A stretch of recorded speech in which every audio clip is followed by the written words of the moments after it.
The old man didn't say a word when he walked in. He came through the door of Mercer & Sons Estate Auctions on a Wednesday morning in late October, wearing a canvas work jacket the colour of dried moss and boots that had seen more winters than most people could count. His hands were calloused and deliberate, the hands of someone who had spent a lifetime doing things right the first time.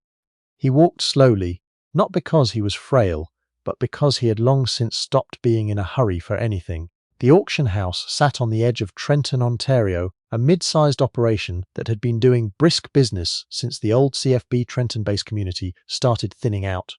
The owner, a man named Brett Holloway, ran the place with the particular confidence of someone who had watched enough antique roadshow episodes to believe he knew the value of everything he touched. He was 38, sharp-dressed for a Thursday, and had a habit of making people feel like they'd interrupted something important just by walking through the door. Warren Aldcroft set a cardboard box down on the front counter. Inside it, wrapped loosely in a pillowcase that smelled of cedar and machine oil, were parts. A disassembled rifle broken down into its major components: stock, barrel, receiver, bolt assembly, each piece mottled with old surface rust and the deep amber patina that comes not from neglect but from decades of storage in a place that breathed with the seasons. There was also a canvas sling, cracked with age, and a small brass tag etched with a serial number so worn it was nearly illegible. Brett Holloway looked at the parts the way a man looks at something he's already decided isn't worth his time. "Hunting rifle?" he said, not really asking. Warren Aldcroft said nothing. Brett picked up the barrel with 2 fingers, rotated it once, and set it back down. He reached for the receiver, turned it over, frowned at the markings. Then he put it back in the box. "We don't move firearms here," he said. "You'd need a licensed dealer." And frankly, he pushed the box back across the counter.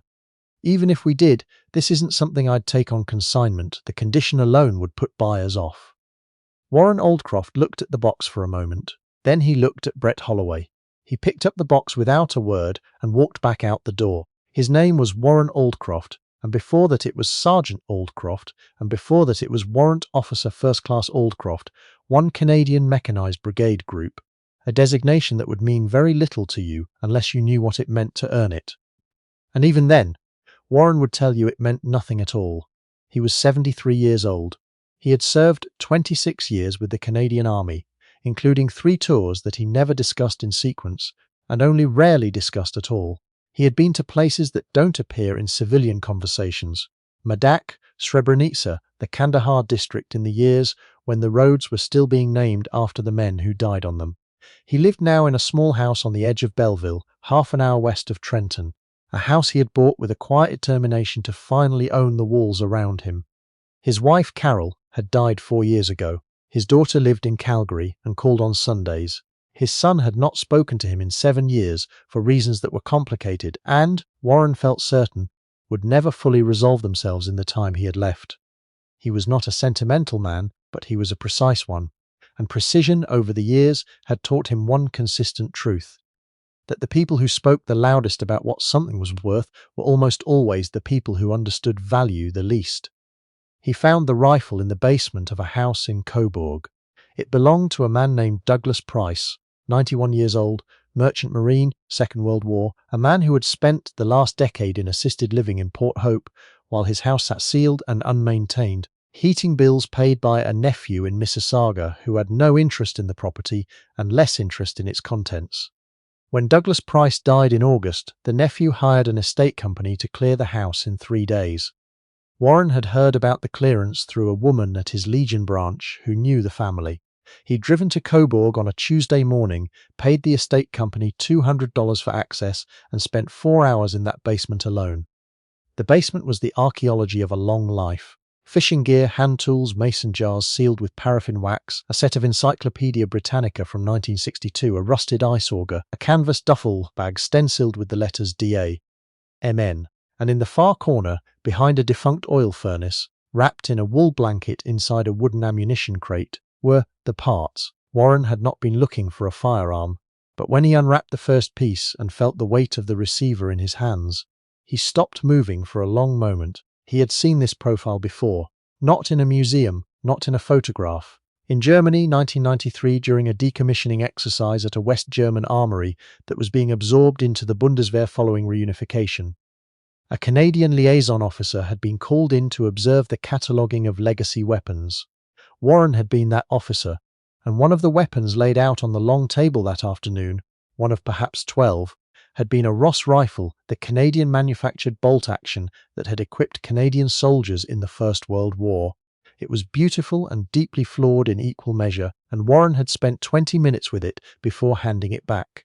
This was not a Ross rifle, but the geometry of the bolt, the way the receiver was machined, the particular weight of it, it triggered something in him that had nothing to do with civilian intuition and everything to do with 26 years of handling military equipment on 4 continents. He wrapped it back carefully, placed it in the cardboard box he'd brought, and thanked the estate company representative on his way out.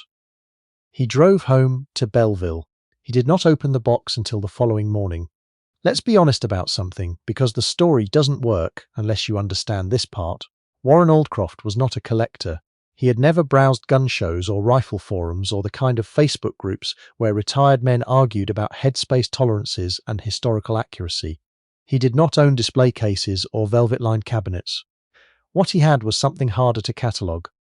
A working knowledge of military equipment accumulated over 3 decades. The kind that lives not in your head but in your hands. When he picked up that receiver in Douglas Price's basement, his hands knew something his brain was still working to catch up with. The next morning he laid all the parts on his workbench under good light. The rifle had been assembled, originally, as a standard Lee Enfield No. 4, the workhorse of the Commonwealth armies in the Second World War. But that wasn't the whole story. The barrel had been replaced. That much was clear from the threading pattern, and replaced not recently. The replacement bore the faint ghost of British proof marks that Warren couldn't fully read, but which looked, under magnification, like they predated the standard Canadian production runs. The stock was a different wood than the receiver furniture, a lighter, tighter grain, fitted with a level of care that the standard production line didn't account for. And on the underside of the receiver, beneath a layer of old cosmoline and surface oxidation, were 2 sets of markings. The first was a Canadian inspection stamp. The second was something Warren didn't recognize, a small, precisely struck symbol, less than 5 millimeters, that he had never encountered on a Commonwealth rifle. He spent 3 days in Belleville Public Library and 2 evenings on archived PDFs from the Canadian War Museum's reference collection before he found it. The symbol was a Canadian Armaments and Cartridge Company acceptance mark, but from a variant production run that had never entered standard distribution.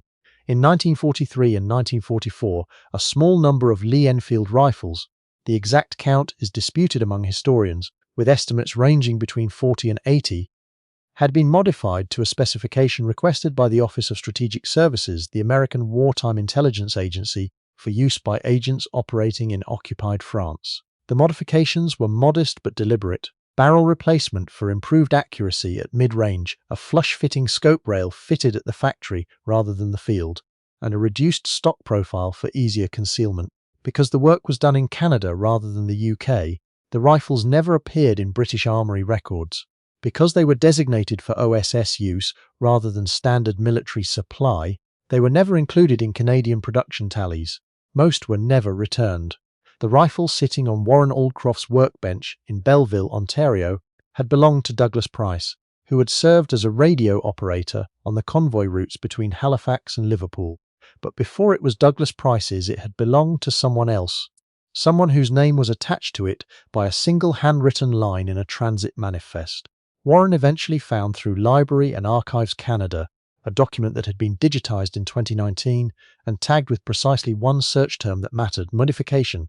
Clandestine supply, OSS liaison, Montreal 1943. Warren did not call Brett Holloway at Mercer & Sons. He drove back to Trenton on a Saturday morning, walked in at 9:10, and waited by the front counter while Brett finished a phone call in his back office. There was a young woman behind the counter, an assistant, early 20s, name tag reading Jade, who offered Warren coffee twice and seemed genuinely unsure what to make of him.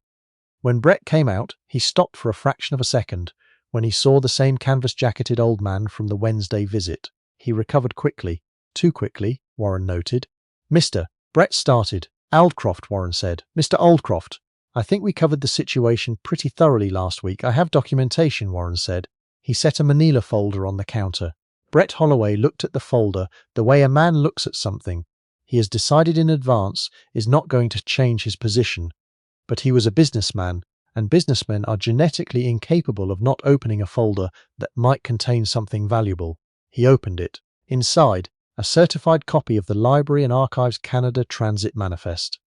A letter from the Canadian War Museum's Military History Reference Desk, addressed to Warren Oldcroft, confirming the preliminary assessment of the serial number against known OSS Liaison production records. A photograph of the rifle's receiver under ultraviolet light showing the CAC acceptance mark in detail, and a one-page summary prepared by a retired RCMP forensic documents examiner Warren had known for 20 years, attesting to the authenticity of the marking. Brett Holloway read for 4 minutes without saying anything. Then, "This would need to be independently verified." "Of course," Warren said. "And the legal situation around ownership?" "Clear," Warren said. Douglas Price had no surviving immediate family. The estate was discharged in full. "I purchased the item lawfully from the estate company as a personal effect." Brett closed the folder. He set it on the counter between them. "I'll be honest with you," he said, and Warren recognized this particular phrase as the opening line of a negotiation, not a confession. Even with the documentation, the collector market for this specific variant is narrow. "We're not talking about Antiques Roadshow numbers here." "I'm not looking for Antiques Roadshow numbers," Warren said. "What are you looking for?" Warren thought about this for a moment. Outside, a transport truck passed on the main road, and the window glass vibrated faintly in its frame. "I'm looking for it to end up somewhere that knows what it is," he said. Jade, the young woman behind the counter, was watching all of this from a careful distance. She would think about this morning for a long time afterward, not because of the rifle, though she would look it up that evening, and feel the particular vertigo of learning that something she'd watched an old man carry in a cardboard box was, by reasonable estimate, one of fewer than 20 surviving examples of a clandestine wartime artifact. She would think about it because of the way Brett had spoken to that man the week before. She knew the tone, she'd heard it directed at elderly consignors before, the slight edge of condescension, the practiced efficiency of dismissal, dressed up as professionalism. And she had watched Warren Oldcroft absorb it, without reacting, without defending himself, without explaining the folder he had clearly already been preparing. He had known, when he walked in the first time, what he was carrying. He hadn't said a word. That would take her a while to understand fully. The rifle was eventually authenticated by a specialist in Commonwealth military small arms at the Canadian War Museum in Ottawa. The assessment, completed over 6 weeks, confirmed the CAC modification markers, the OSS liaison designation, and placed the production date as late 1943. Of the rifles produced in that run, only 19 are known to have survived in any recoverable form, and of those, only 7 retain the original modified barrel assembly. Warren Oldcroft's rifle, Douglas Price's rifle, was one of 3 known examples still complete with original sling hardware. The museum offered to acquire it for the national collection. Warren sat with that offer for 2 weeks before he said yes. He did not negotiate the price. He asked one thing: that the acquisition record note Douglas Price's name alongside the serial number. The museum agreed without hesitation. On the morning the transfer was formalized, Warren Oldcroft drove to Port Hope and stood at Douglas Price's grave for 20 minutes. The stone was simple: name, dates, Merchant Marine, Atlantic convoys. Nothing about what a man carries through 91 years and what he leaves behind in the dark corner of a basement for someone else to eventually understand. Warren had brought nothing to leave. He wasn't a man for flowers or small objects or gestures that required an audience. He stood there for 20 minutes and then he drove home. There is a particular kind of knowledge that doesn't exist in books or forums or databases. Not fully, not in a form you can search and retrieve. It lives in the hands and the body, and the accumulated weight of years spent paying close attention to things that other people move past quickly. Warren Oldcroft had spent 26 years in the Canadian Army learning to read situations that were trying to kill him, and in doing so he had developed a quality that is rarer than people admit: the ability to know what he was looking at even when it wasn't presenting itself cleanly. Brett Holloway was not a bad man, but he was a man who had learned to measure value quickly, which meant he had also learned to dismiss quickly. And the problem with learning to dismiss quickly is that you start to miss the things that don't announce themselves. The things that are worth the most, Warren would have said if anyone had asked him, and no one did, because Warren did not give speeches, are almost never the things that announce themselves. He kept one thing from Douglas Price's basement. Not the rifle.